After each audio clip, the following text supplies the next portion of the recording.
오늘 말씀은 우리 기도하는 분들에게 굉장히 참 위로가 되고 격려가 되는 말씀입니다. 기도를 어떻게 해야 될까요? 항상 기도하고 낙심하지 말아야 된다는 것입니다.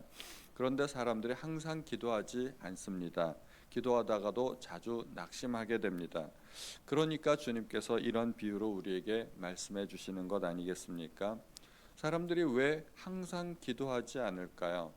기도의 능력, 기도의 응답을 믿지 않기 때문입니다. 내가 기도해도 그게 될까 생각하면 기도하지 않게 되죠. 그러나 기도의 능력과 하나님께서 반드시 들어주실 것을 믿는다면 항상 기도하게 됩니다. 기도하다가도 자주 낙심하게 됩니다. 기도하다가 낙심하는 이유는 뭘까요? 응답이 더디 오기 때문에 그렇습니다. 내가 기도하는 즉각 응답이 바로바로 이루어지면 얼마나 좋겠습니까? 그런데 어떤 응답은 굉장히 지연됩니다. 심지어 몇 년씩 걸리기도 하고 그런 기도도 있습니다. 그럴 때 낙심하지 말아야 한다는 것입니다. 그래서 주님께서는 두 사람을 여기에서 비유해서 세우십니다. 한 사람은 재판장이고 한 사람은 과부입니다.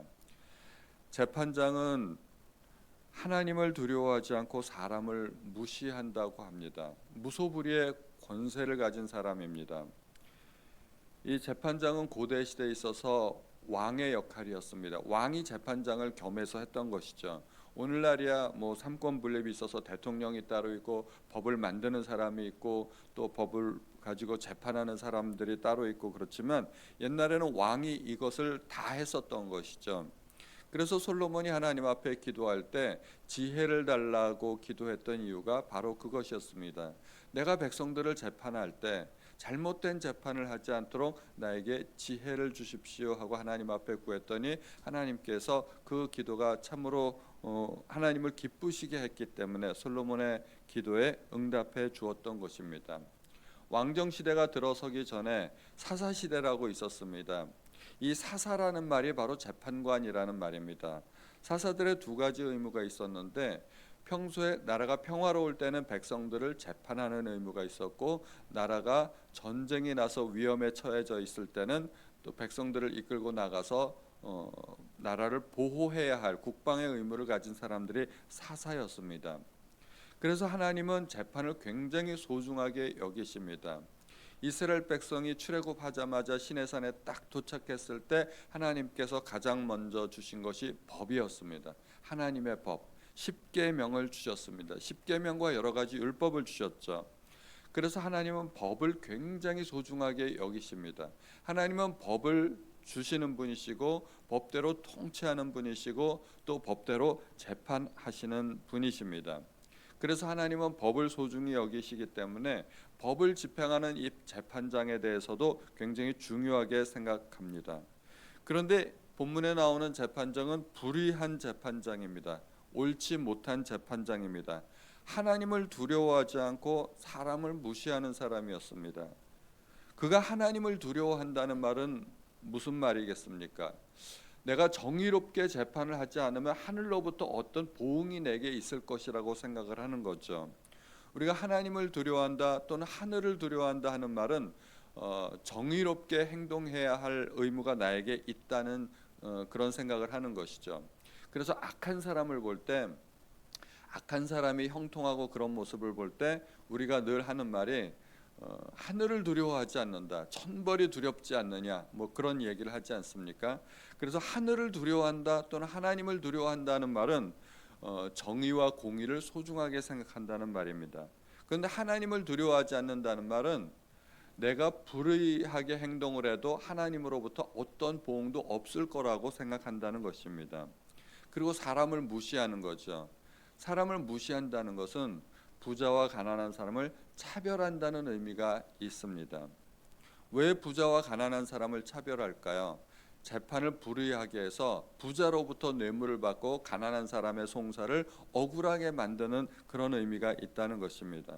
그래서 이 재판장은 재판을 올바르지 못하게 했습니다. 그 얘기는 무슨 얘기냐면 자기의 의무를 저버린 거예요. 자기의 의무를 저버리고 마땅히 해야 할 소위를 다하지 못하는 것입니다. 그런데 그 도시에 한 과부가 있었습니다. 과부는 어떤 사람입니까?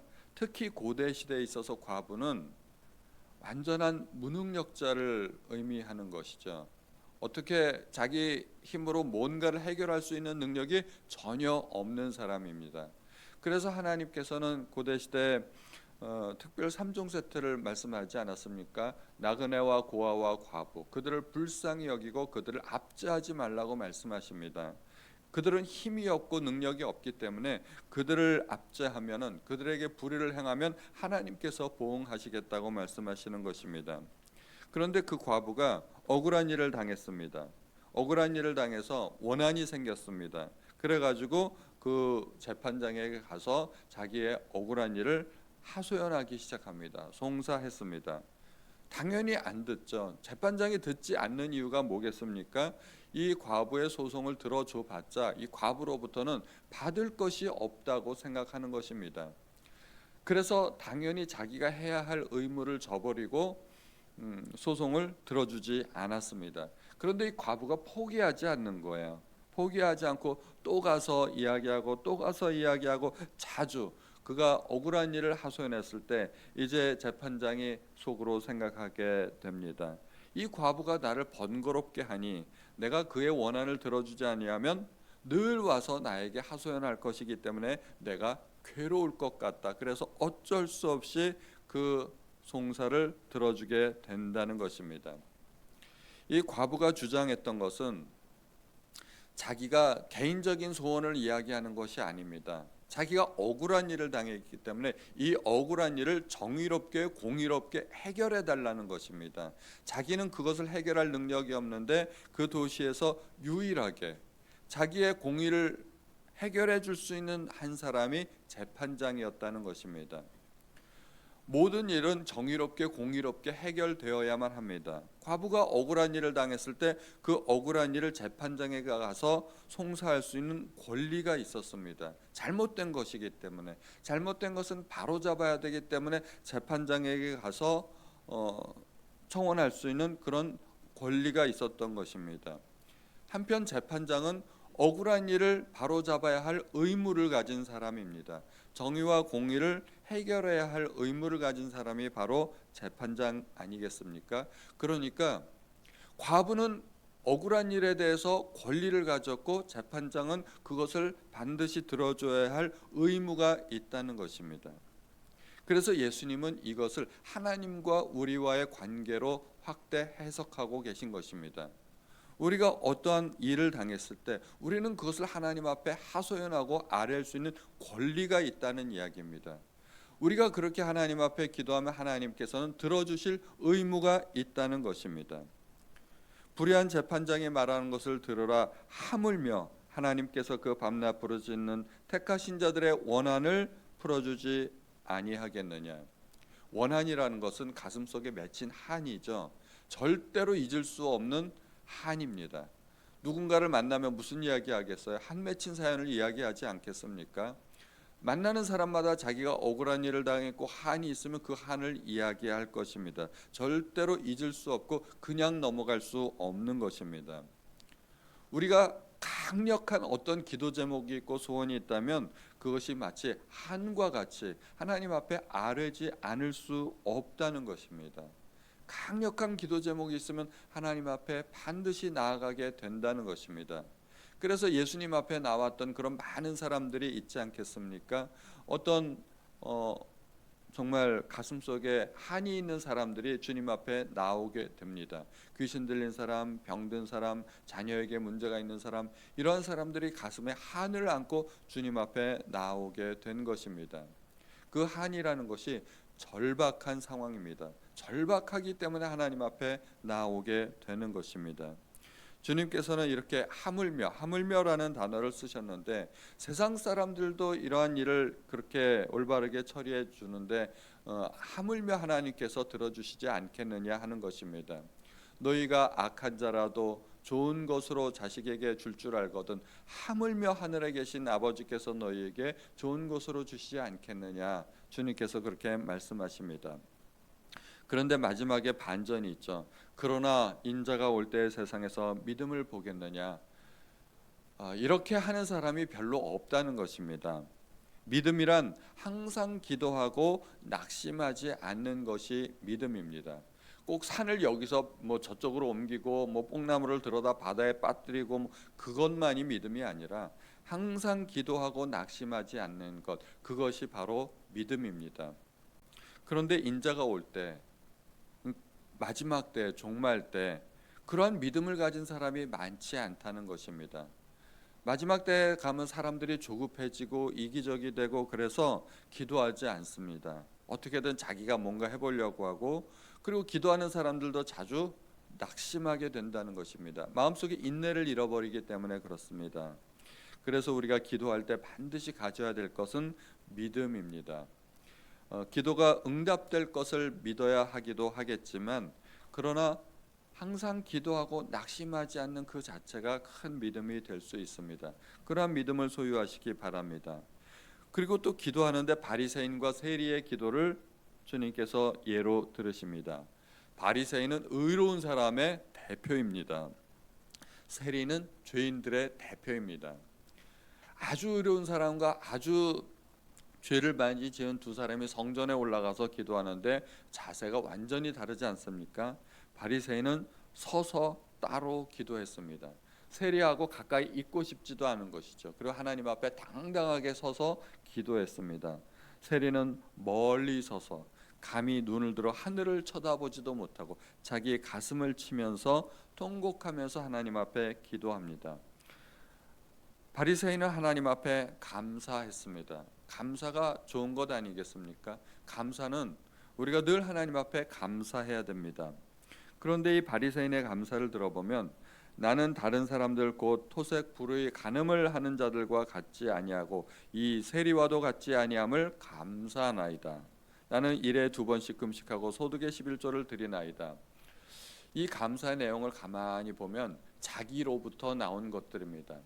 우리가 누군가에게 감사한다는 말은 그가 나에게 어떤 은혜를 베풀어 줬기 때문에 감사하는 것 아니겠습니까?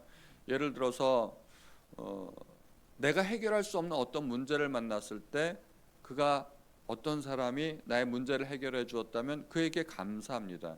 내 힘으로 내 문제를 해결했다면 그 별로 그렇게 감사할 일이 아니죠. 내가 배가 고픈데 누군가 나에게 밥 한 끼라도 대접했다면 나는 그에게 굉장히 감사할 것입니다. 내가 내 돈으로 밥 사 먹었다면 뭐 그렇게 크게 감사할 일이 아니지 않겠습니까? 그런데 이 바리새인은 하나님 앞에 감사하면서 하나님께서 베풀어 주신 것이 하나도 언급되어 있지 않습니다. 나는 이 세리와 같지 아니하고 나는 토색하지 않고 불의하지 않고 간음하지 않고 또 일에 2번씩 금식하고 11조를 하고, 다 자기가 한 것들입니다. 자기 행위로부터 나온 것들입니다. 그래서 사실은 이것은 감사라기보다는 자랑에 가깝습니다. 왜냐하면 하나님으로부터 받은 것이 하나도 없기 때문입니다. 우리가 진짜로 감사하려면 하나님께서 나에게 베풀어 주신 은혜를 생각하고 그 은혜에 대한 감사가 있어야 됩니다. 그런데 이 바리새인은 가슴을 치면서 하나님이여 불쌍히 여기소서 나는 죄인이로소이다. 자기가 왜 죄인이라고 생각을 했을까요? 자기가 행동한 것을 하나님 앞에서 바라보니까, 하나님 앞에 섰을 때 보니까 그 거룩하신 하나님 앞에 자기가 감히 나설 수 없는 죄인이라는 것을 알게 되었던 것입니다. 이 세리는 올바른 기도의 태도를 가졌습니다. 세리는 하나님 앞에 서 있었던 것입니다. 그래서 주님께서 말씀하시기를 이에 저 바리새인이 아니고 이 사람이 의롭다 하심을 받고 집에 내려갔다고 말씀하십니다. 주님은 지금 누구 옆에 계신 것일까요? 세리는 이 사람이라고 말씀하시고 바리새인은 저 바리새인이라고 말씀하시는 거죠. 예수님은 세리 옆에 계신 것입니다. 세리 옆에서 이 사람이 의롭다 하심을 받고 저 바리새인은 의롭다 하심을 받지 못하였다. 예수님이 서 계신 그 장소는 세리 옆이었습니다. 세리 옆에서 세리의 기도를 들어주신 것이죠. 그래서 자기를 높이는 자는 낮아지고 자기를 낮추는 자는 높아질 것이라고 말씀하십니다. 내가 나를 평가하는 것은 옳지 않습니다. 바리새인은 자기를 의롭다고 믿었습니다. 자기가 자기를 평가하는 거죠.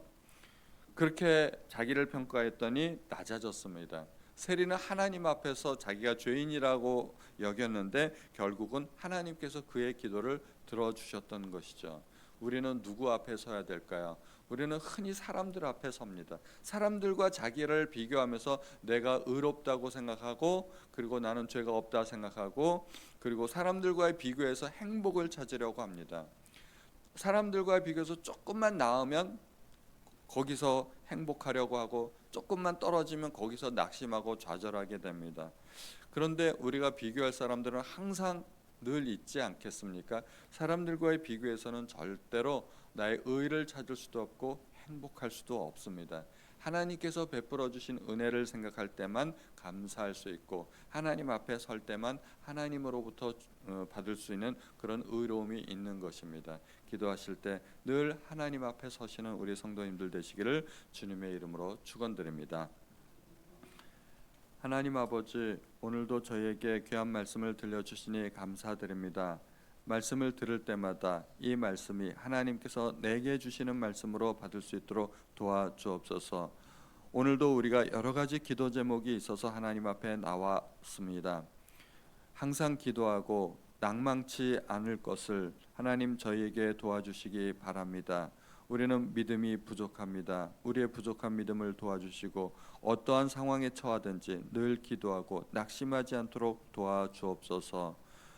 오늘도 귀한 말씀을 주신 하나님 앞에 감사드리며 주 예수님의 이름으로 기도하였습니다. 아멘.